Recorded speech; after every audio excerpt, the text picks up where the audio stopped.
I thought I'd share this amazing adventure that I had this summer of 2015, where we flew from Damien Hall, which is near Upminster outside London, to the northern tip of Europe, to Nordkapp, covering 7,300 kilometers in 9 days of 45 hours of flying.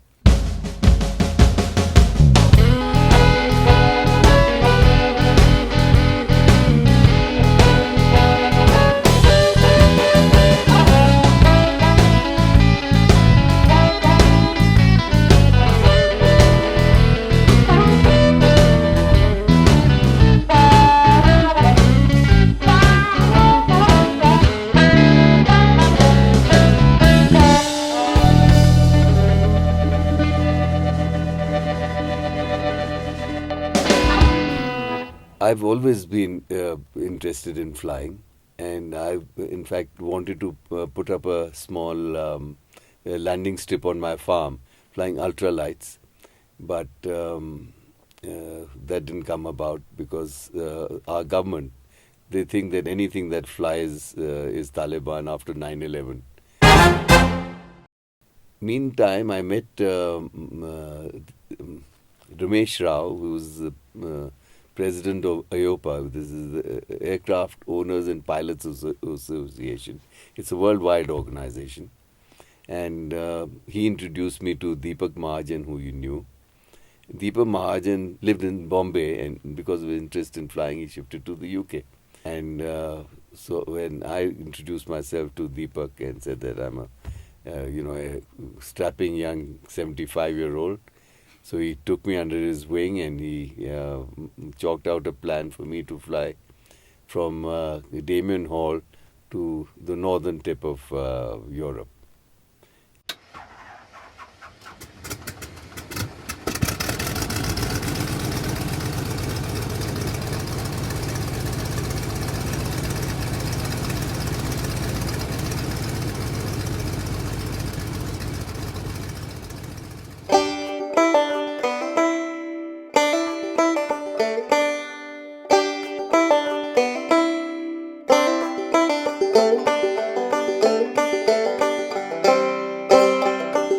The first job every morning before takeoff was to check the aircraft and engine for any defects and top up the engine oil and the fuel.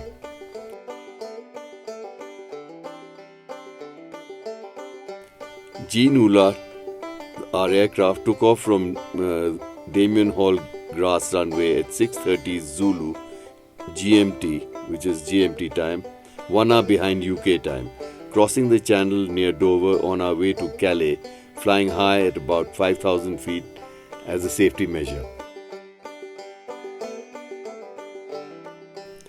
The first land we sighted after crossing the channel was the French coast, came down to cruising at 1,500 to 2,000 feet, flying below the clouds. In places we were even flying at about 500 feet. The first sighting was Calais, where we saw rows of cars parked lying ready for shipment.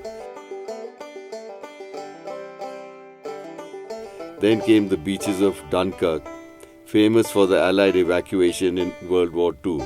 We saw bomb craters which have been preserved as a monument. We then crossed to Belgium, flying over Ostend and Bruges.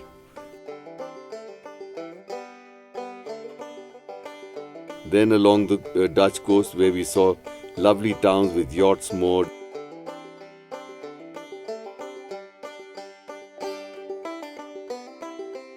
And the lowlands of Holland with old windmills preserved for their sentiment.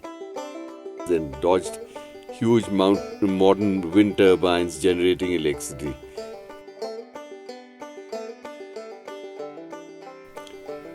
After about 2 hours in the air, we took a break at Zeeland in Middelburg to stretch our legs and for breakfast at the lovely clubhouse.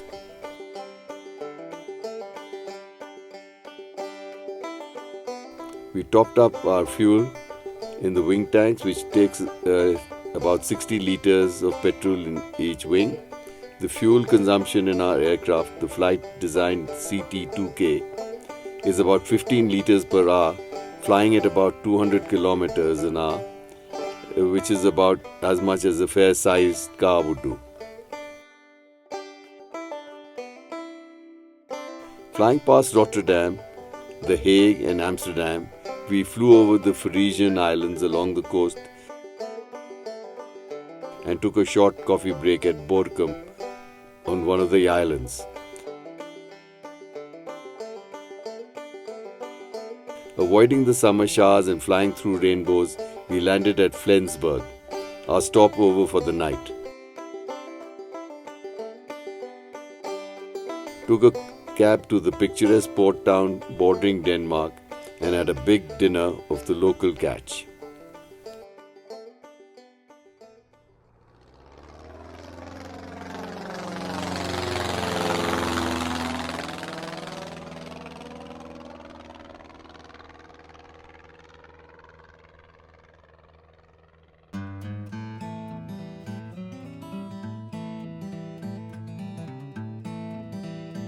We flew over Denmark close to Copenhagen and crossed over to Sweden. We looked for a landing place for lunch and for fuel. Höganäs, a small flying club with a grass landing strip, showed up on Sky Demon on the mini pad clamped in front of Deepak.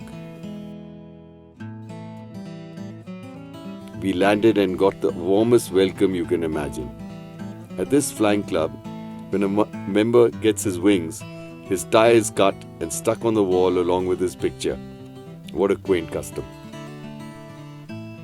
Next stop, Gothenburg.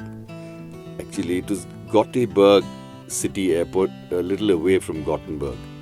A big establishment with a huge hotel attached, but not a soul in sight. We located a clubhouse where again a pilot and his wife helped us out and rummaged up some food for us. From Sweden, we went on to Norway and landed at Kejla, an airport not far from Oslo. Met a pilot who was there to fly a vintage Harvard at an air show. He helped us locate a hotel in Lillestrøm, a couple of kilometers away.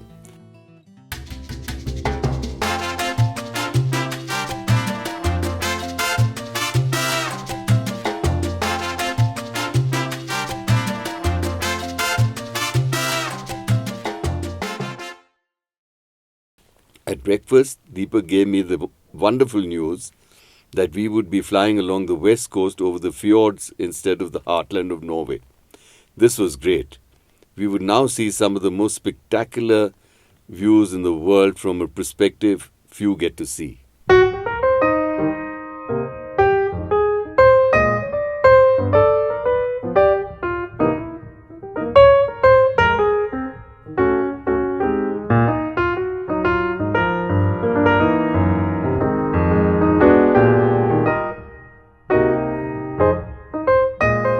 In the morning, Deepak would chalk out a flight plan for the day and email it to the first port of call.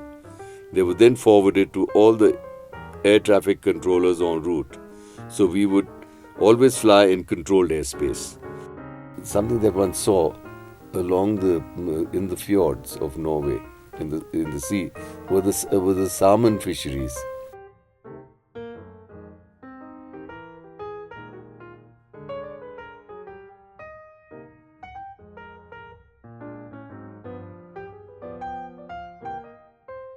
Two hours later, we landed at Oppdal, a small flying club in the mountains with a quaint control tower with grass growing on its roof.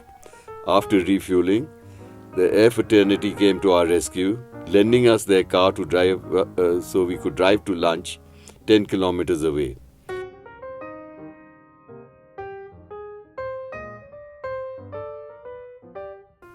We then flew over the fjords, keeping below the clouds, dodging the snow-clad mountains. Flying at 110 knots per hour, that's about 200 kilometers per hour, at 2,000 feet, the view was spectacular.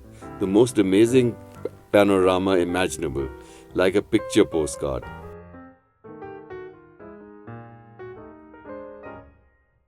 The color of the water was dark blue and light blue because of the water rich in plankton. 2 hours from Opdal, we landed at Brunei Sound for refreshments and for petrol. The control tower told us to park near the de-icing bay, which intrigued us. Brunei Sound is one of the most picturesque places in Norway, so gets a lot of visitors. We saw a lot of air traffic there.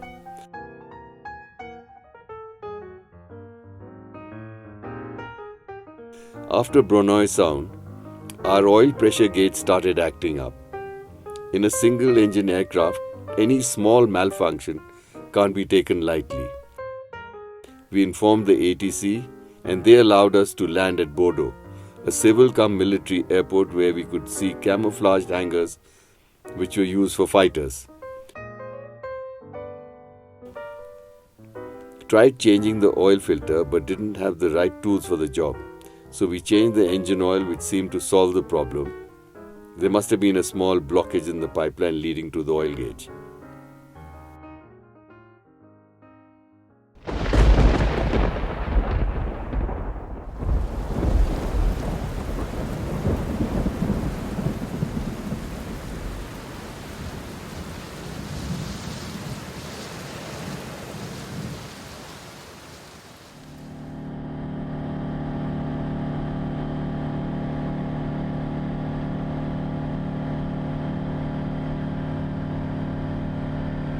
Deepak bought a bag full of jelly beans, which he kept popping as an energy booster. I think he just loved jelly beans like me. Now I'm having a job getting my weight back to normal.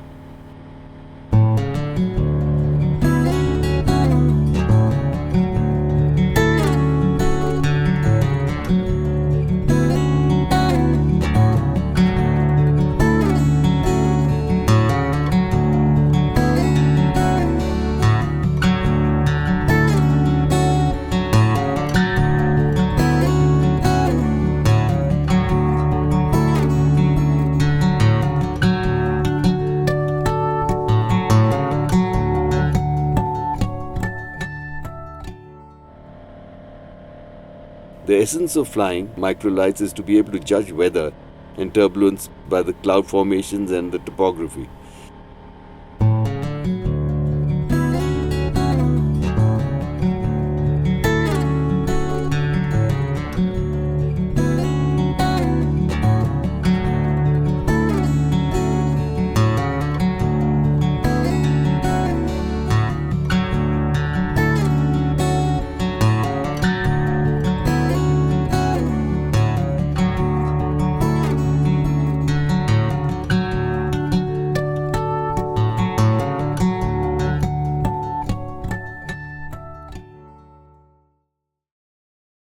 Our next stop was Honningsvågvallen near Nordkapp, our final destination. But about 50 nautical miles short of Nordkapp, we were faced with thick clouds that we couldn't get around. Seeing the danger ahead, we doubled back, diverting to Laxlev Banak.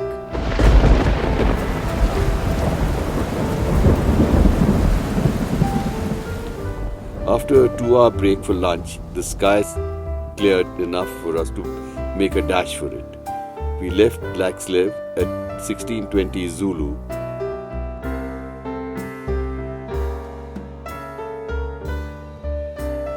An hour later, we were flying over Nordkapp.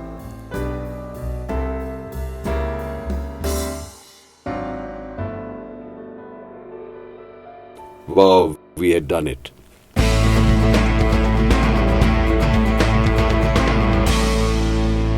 We did a circuit over Nordkapp Peninsula, then headed back to land at Honningsvågvallen.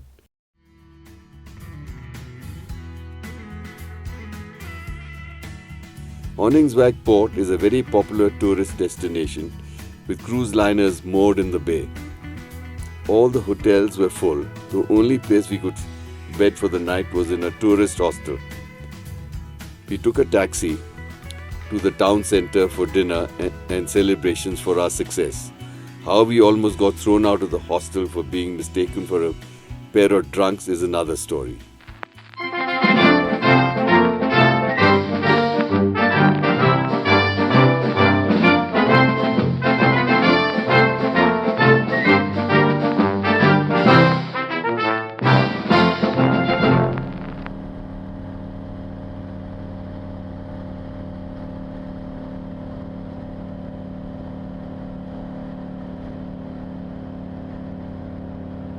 We took off from Honningsvag-Vallen at 8:35 Zulu, heading for home.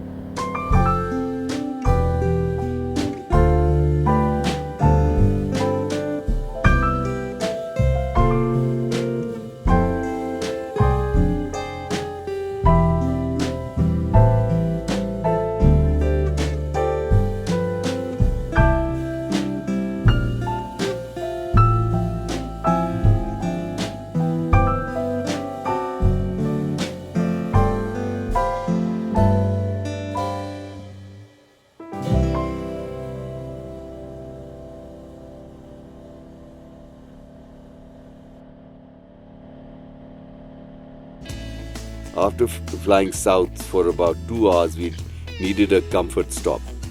We were now over the wilderness of Finland. The sky demon showed a landing strip in the woods ahead of us. After a couple of circuits, we landed at Poka. Would you believe it? There was a reindeer standing on the side of the runway. After doing what we came to do, with the reindeer also joining us, we took off after a 20-minute stop. An hour later, arrived at Rovaniemi, which is a Santa Claus town in Lapland. A very picturesque airport with reindeer murals on the skyline and a totem pole with distances marked from the Arctic Circle. Saw a lot of military aircraft activity over the airport. After lunch at the cafeteria, we took off. Half hour out of Rovaniemi, we hit bad weather and had to turn back.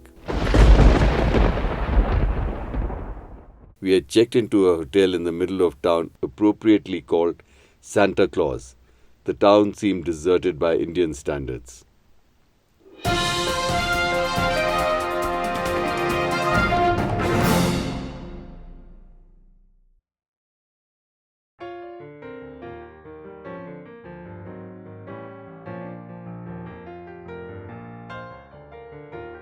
The weather was still very bleak the next morning.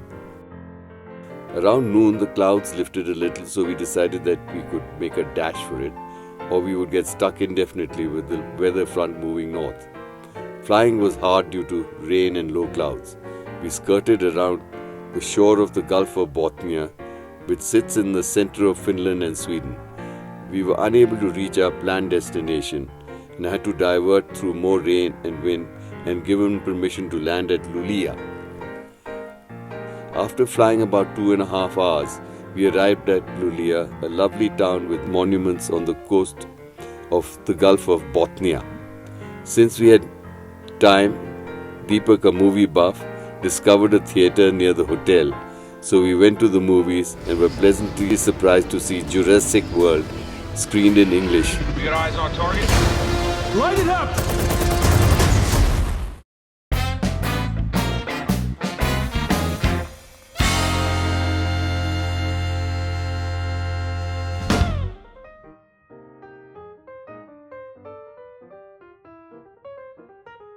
Now we were running behind schedule and needed to get back home by 28 June, so we needed to cover more ground with fewer stops. We left Luleå at 10 a.m.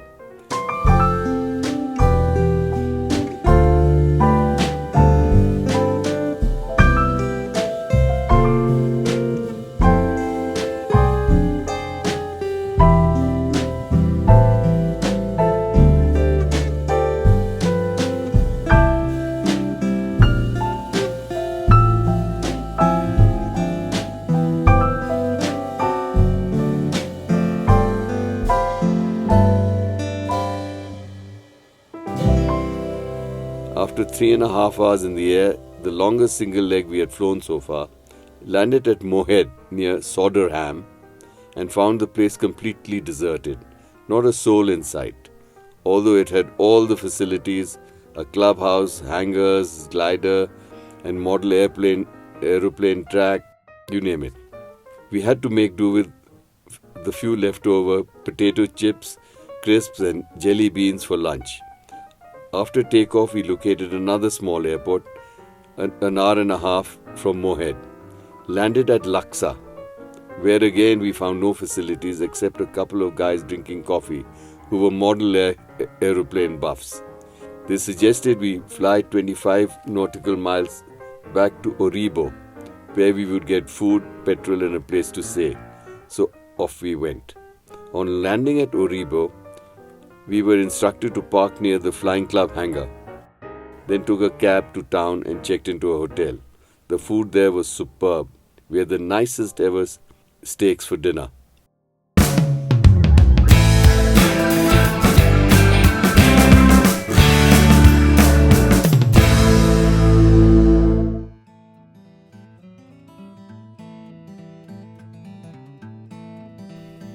We took off from Oribo at about 8 a.m. for Höganäs, where we met our old friends who were amazed that we had come back in one piece after accomplishing our objective. We tanked up and flew 2 hours, landing at Ottersen Heist, near Hamburg, Germany.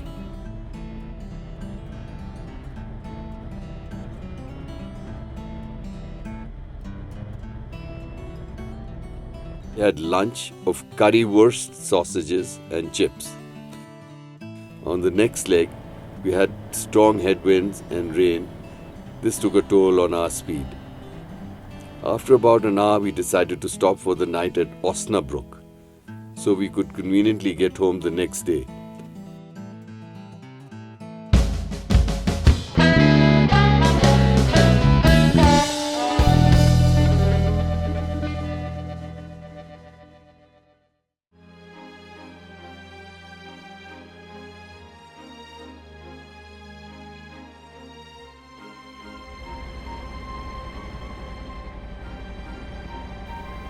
We retraced our route on the return, landing at Midden-Zeeland for petrol.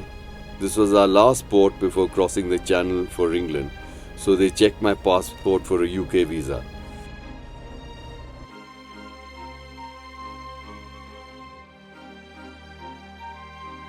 We flew over the same familiar places on our return. Nijmegen, where there are 2 modern bridges now. I wondered which one was the bridge too far of World War II. The sooner we go, the better. You've got them on the run. A bridge too far. The plan is called Operation Market Garden. Market is the airborne element and Garden the ground forces. We crossed the Channel, then saw the very familiar White Cliffs of Dover, did a circuit over the Dover Castle and the monument of Louis Blériot, the first man to fly across the English Channel in a flying machine in 1909. I asked Deepak to drop me off at Denham Airport instead of Damien Hall, which was his airport, since that would be closer to home.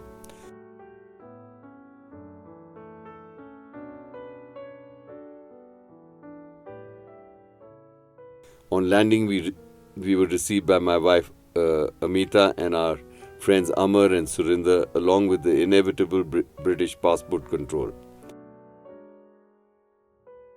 We had finally done it.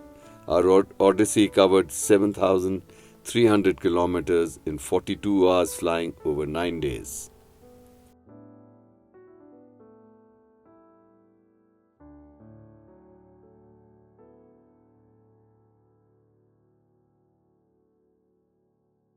They thought I was crazy, to do a thing like this at this age. But when they saw that I was adamant, they relented and they said, let this. They first thought I'd never get off the ground, actually, and then they finally gave in, and I had this wonderful experience. I think it is something that I think all youngsters should try for, because it is absolutely something out of this world.